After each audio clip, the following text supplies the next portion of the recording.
Hello and welcome. This is Adam Hubble from Hubble Law PA in Tallahassee, Florida. Just wanted to make a quick video to explain some of the basic terms and concepts of estate planning so that when you speak with your lawyer, you kind of know what they're talking about. If you already know a lot about estate planning, then look out for some videos that I'll make coming up to go in more in depth in some of the topics. But if you just know that you need to do something, you need a will or something, but you really don't know where to go after that, this is the video for you to begin with. So we all know what a will is, but if you go speak with an attorney, he or she might say, okay, sure, we can do a will for you. You're also going to need a durable power of attorney. You're going to need a living will. You're going to need to appoint a healthcare surrogate. You're going to need to appoint pre-need guardians and all these other things. And then they might say you should consider setting up a trust. And they might tell you, don't worry, we do this for a flat fee, $3,500, maybe $5,000. And at this point, if you didn't know what you were getting into, you might just be looking for the door or trying to figure out how to politely hang up the telephone. But I hope you don't give up on getting an estate plan done, because you should be able to get one done that's affordable and that will accomplish the objectives that you need to accomplish.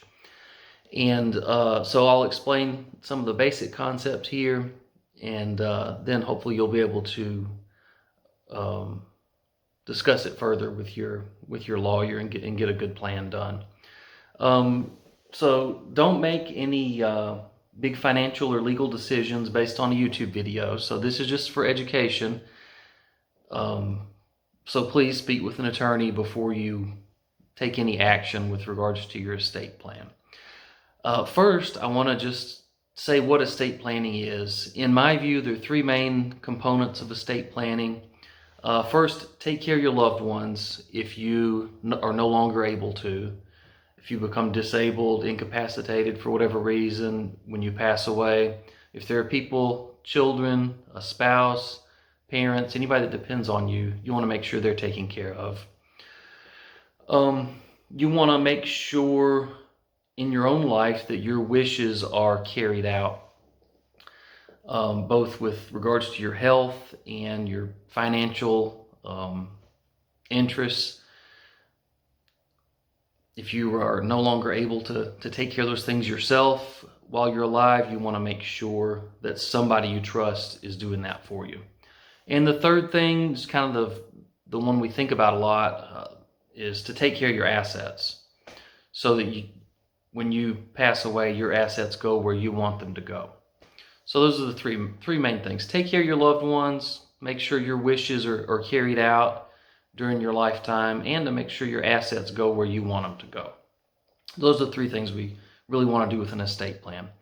So how do you do it? And that's where you're going to hear a lot of terms that you might not be familiar with. I'll go through some of them briefly here, and then we'll do more in-depth video about each one coming up. So there are a lot of tools that are not really part of your estate planning documents, but they're just other tools you can use to make sure certain things happen. For example, insurance is a big one. If you have people that you take care of that depend on you, especially if you have small children, minor children, then your best option might be just an insurance policy to protect them. So that's just one example of a tool. The way that you title your assets, your house, any property you have, really any real property, a house, a second home, your cars, your bank accounts, the way that you title them could effectuate what you want to happen upon your death.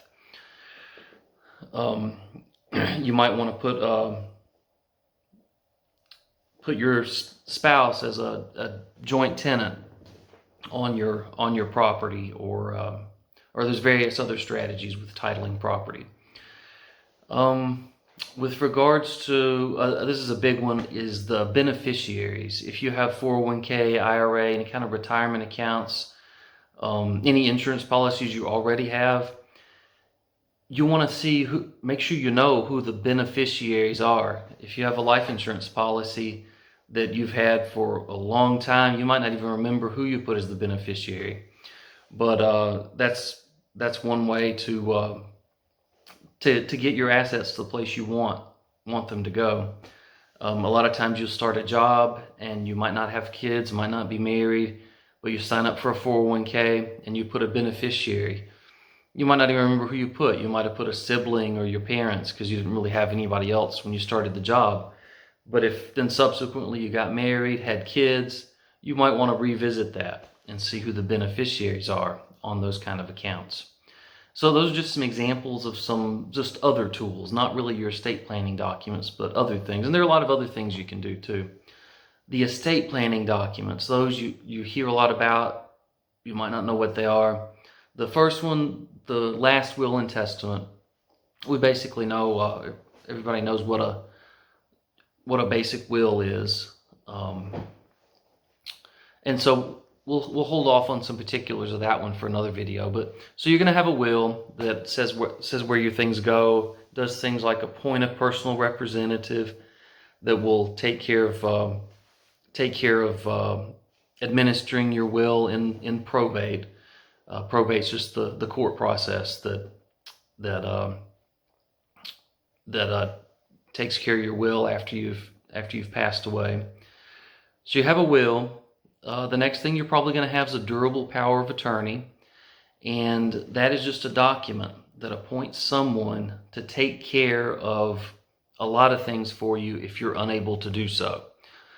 For example, your finances, this person would be able to do that. It's a durable power of attorney because it remains in effect until you pass away or until you revoke it. You can always revoke it. So you'll have a durable power of attorney. A living will, what that is it is an expression of what you would like to happen in certain healthcare scenarios. If you are incapacitated and you can't make healthcare decisions on your own. This is usually the end of life care. Certain things, for example, do you want to be kept on artificial life support? Do you want to be administered food and water under certain situations? So that's what a living will is. It's just an expression of what you want to happen in certain health situations, such as end of life care. Related to that's the healthcare surrogate.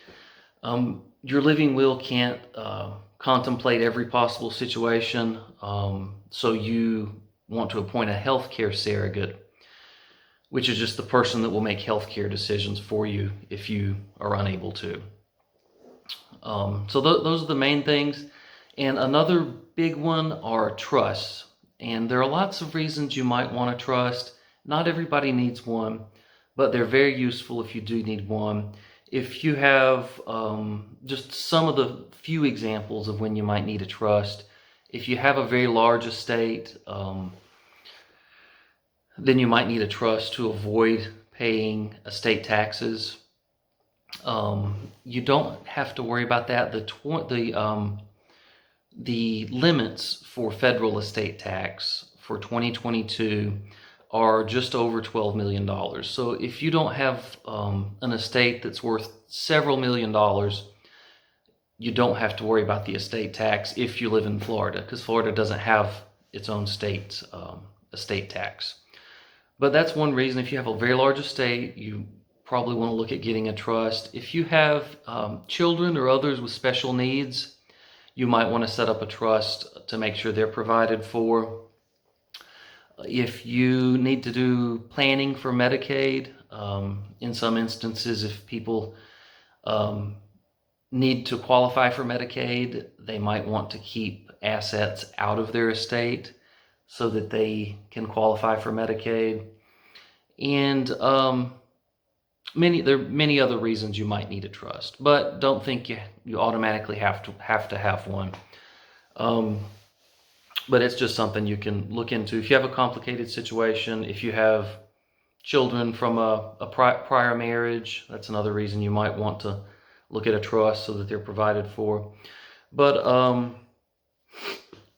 we'll stop there and just be on the lookout for some more videos in the future that will go more into depth into each of these topics. Thanks for joining.